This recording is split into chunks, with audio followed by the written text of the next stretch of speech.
c'est, comme j'ai l'habitude de dire, c'est une histoire de comptoir, pas de bistrot, mais de magasin, puisque j'avais dans mes clients le correspondant de Sud-Ouest.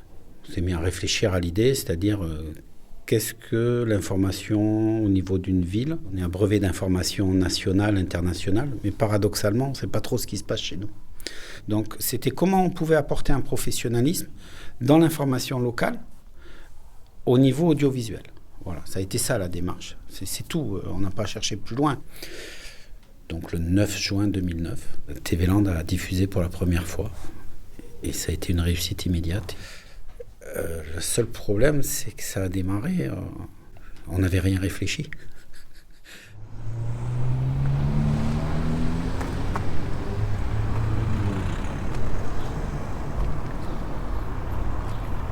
On n'a pas de modèle.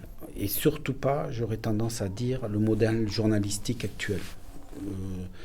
Il faut prendre les techniques de fonctionnement, mais on s'est lancé dans une autre aventure, dans un autre regard, c'est de parler des gens, c'est de parler du local, du micro-local, puisque aujourd'hui, quand on fait un sujet sur une ville de 300 habitants, on sait qu'en termes d'audience, il n'y aura rien derrière. On a un journal avec une présentatrice le lundi, le mercredi, le vendredi. Globalement, on sort 10-12 reportages par semaine. Donc nos journaux comprennent entre 3 et 4 reportages par journal et on fait entre 10 et 15 sujets par semaine. J'ai été sidéré par la richesse locale. Donc on est vraiment dans la micro-information. On est vraiment donc alors que tous les modèles aujourd'hui d'information, c'est de l'information à audience, à viser le plus de monde possible.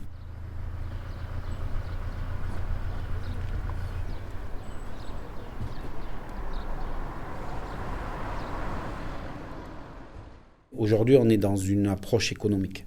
C'est déjà la grande différence. Jusqu'ici, on était dans une approche qu'est-ce qui intéressait les gens. Maintenant, c'est une approche économique dans le sens où c'est comment on peut vivre pour continuer à donner cette prestation aux gens. On est en train de travailler sur nos produits commerciaux de manière à ne pas rentrer dans cette mécanique d'audience. Mais on est obligé d'en parler. Je veux dire, il ne faut pas être hypocrite non plus. On pourrait faire plus d'audience, on ne veut pas, mais à des moments, c'est aussi un inconvénient. Le quotidien, c'est montrer ce qui se passe. Après, demain, si on a des moyens, peut-être qu'on ira travailler sur d'autres choses. Mais je ne suis pas pour, parce que pour moi, on ne fait pas de la langue de bois. On permet aux gens de s'exprimer, ce qui est déjà beaucoup. C'est vraiment très simpliste comme philosophie, mais très compliqué tous les jours à tenir.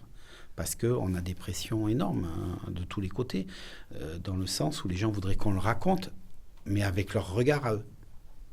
Et nous, on ne doit que raconter ce qui se passe.